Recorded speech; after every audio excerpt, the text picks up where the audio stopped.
Pemirsa, Anda masih dalam Zooming with Primus. Kita masuk pada sesi terakhir membahas prospek pembentukan holding baterai. Saya lebih dulu ke Pak Agus. Pak Agus lama di Kementerian Perindustrian. Pemerintah sudah nggak mematok tahun berapa tidak boleh ada mobil fosil di jalan raya? Di negara-negara Eropa sudah mematok 2030, 2040, mula-mula 2050, tapi makin maju karena melihat global warming sudah benar-benar terjadi. Ya, Bang Primus. Masih unmute, Pak. Masih unmute, Pak. Iya, silakan. Bang Primus, ya. Pada dasarnya kita tidak bisa terlepas daripada mobil yang fosil. Karena untuk yang tenaga besar dan tertentu masih akan memerlukan. Ya, tetapi tentu untuk truk, untuk heavy equipment dan sebagainya. Nah, untuk kendaraan itu saya lihat bahwa pemerintah Indonesia belum sampai menentukan tidak boleh. Tapi sekarang baru pada tahap membuat orang bergairah bahwa ternyata pemerintah sudah mulai memperhatikan mobil listrik. Jadi misalnya perpajakannya sudah mulai hitung-hitung, ya. Karena apa? Dengan sistem perpajakan yang sekarang, dengan harga karena ini relatif teknologi baru, harganya masih jauh. Nah ini pemerintah sudah sadar bahwa harganya harus mendekat, gitu. Tentu kita sudah sangat tahu bahwa dengan menggunakan listrik akan terjadi penghematan, ya, energi. Ya, Dirut PLN sudah mencoba sendiri. Dia bilang, wah benar-benar nih katanya, menjadi sangat hemat. Nah, jadi pemerintah juga sudah mulai menghitung ke sana. Kemudian yang kedua, pemerintah mempersiapkan juga policy-policy yang di luar perpajakan tadi. Ya, misalnya nanti akan dikeluarkan bahwa yang pakai mobil listrik memiliki kemudahan. Sedang dipikirkan 3-in-1 misalnya kalau selesai. Ya, kamu lewat aja untuk masa tertentu, ya, perparkiran dan sebagainya.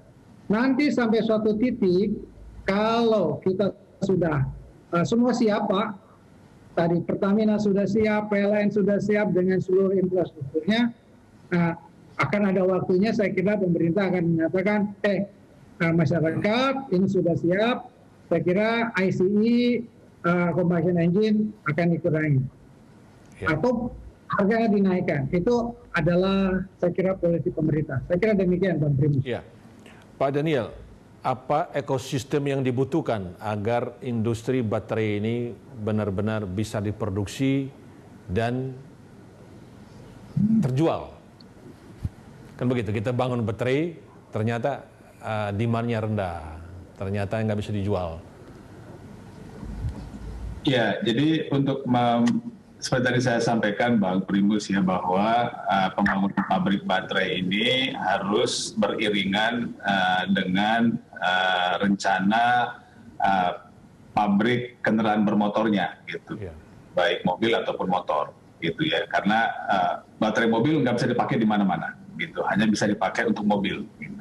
Dan mobil pun dia desainnya pun harus sama dengan desain baterai yang akan dikeluarkan. Gitu. Jadi ini sudah harus menjadi satu kesatuan yang harus jalan seiring. Untuk bisa kalau untuk membangun suatu ekosistem yang end to end begitu. Maka tadi kalau dari sisi aspek fiskalnya tadi Pak Agus sudah sempat singgung gitu ya, supaya turnover cost bagi konsumen ini itu cukup kompetitif. Mereka beli electric vehicle dibandingkan combustion vehicle gitu, mobil yang seperti yang sekarang. Jadi aspek keekonomian tentunya ini menjadi satu faktor utama di samping supporting system yang lainnya tadi, insentif-insentif yang bisa diberikan untuk memotivasi konsumen untuk bisa beralih gitu dari mobil yang sekarang ini menjadi mobil listrik. Nah, untuk membangun itu tentunya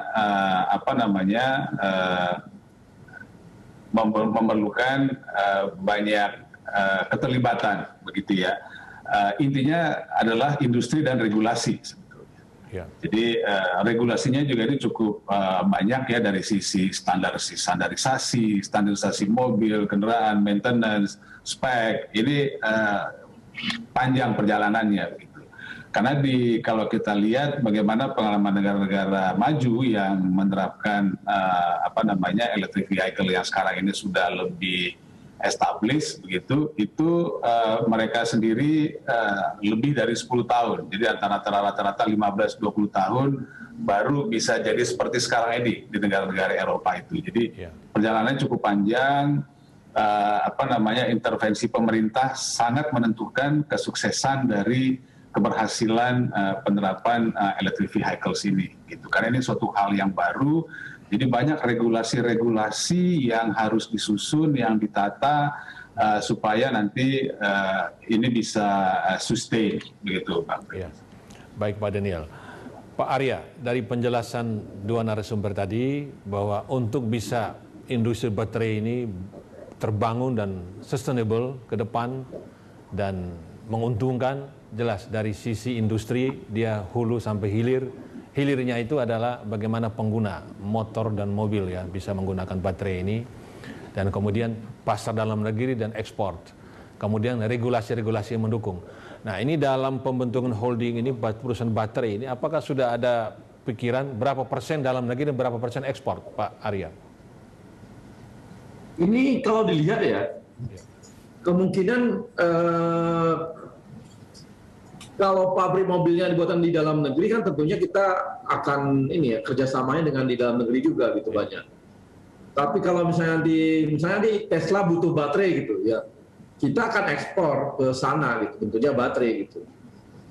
Jepang butuh baterai ya, kita ekspor ke Jepang gitu. Atau juga kalau nanti kita Cina butuh, ya tergantung juga karena kemarin tuh Pak Menteri juga ada keinginan juga untuk membuat motor listrik atau mobil listrik gitu ke depannya gitu. Karena melihat ada juga potensi manufacture di BUMN ini yang bisa dikembangkan untuk ke arah sana gitu. Iya. Tapi yang pasti ya dari kalau kita gambaran yang kita punya gitu ya.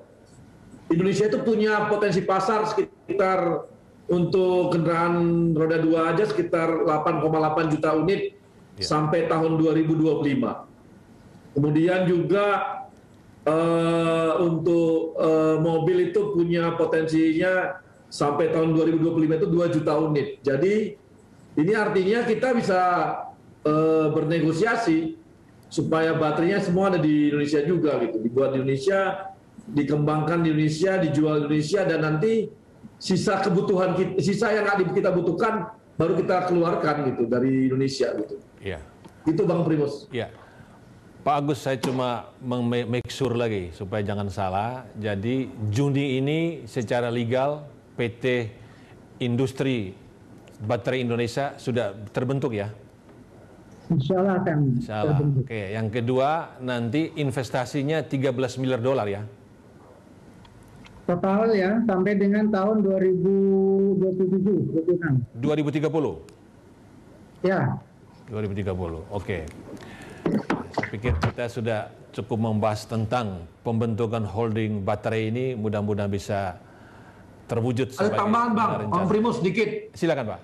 Bang Primus sedikit. Ya. Nanti bisa saja misalnya Pertamina itu kerjanya nyewain baterai ke mobil, kayak orang charging itu, jadi kan dia nggak perlu charging lama 2 jam 3 jam, dia sewain aja baterainya. Itu juga mungkin gitu. Begitu Pak ya. Jadi dia ada mobil ke satu tempat kayak di pom bensin sekarang, orang datang, saya ambil aja baterai, pakai, dia balikin baterai yang ada gitu. Dan lagi nanti berapa lama, jadi nggak butuh waktu untuk nge-charge gitu. Iya. Bagaimana Pak Daniel? Itu pun bisa terjadi juga gitu. Iya, iya. Pak Daniel, jadi Pertamina pun mungkin untuk menyewakan baterai juga ke depannya gitu. Iya. Pak Daniel, bisa merespons Pak Arya 1-2 menit? Ya, betul. Jadi Bang Primus, seperti Bang Arya sampaikan tadi, itu memang suatu hal yang lazim, istilahnya battery swap. gitu. Baterai swap. Ya. Mungkin kalau untuk mobil sekarang ini belum terlihat, tapi ke depan kita lihat itu memungkinkan. Jadi bahkan baterai swapnya ini bisa nanti menggunakan apps, jadi bisa lakukan secara mandiri, tidak harus kemana-mana. Nanti tinggal dibuat station-stationnya begitu.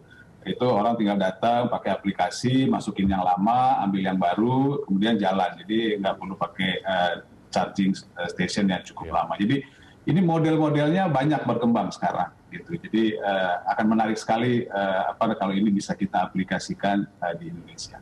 Ya, pemirsa, kita sudah mendengar penjelasan dari 3 narasumber kita bahwa holding company dari baterai akan segera dibentuk selambatnya Juni dengan nama PT Industri Baterai Indonesia, dan investasinya bertahap sampai tahun 2030 mencapai 13 miliar dolar. Ini sebagai sebuah investasi yang besar sekali, dan industri ini didukung sepenuhnya oleh bahan mentah dari dalam negeri karena Indonesia adalah penghasil nikel terbesar.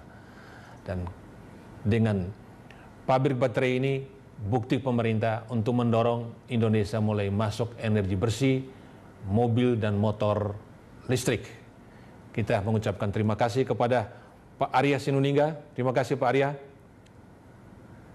kasih Pak Primus. Iya, terima kasih kepada Pak Agus Sayana. Sama-sama. Iya, terima kasih kepada Pak Daniel S. Purba. Pemirsa, demikianlah Zooming with Primus dengan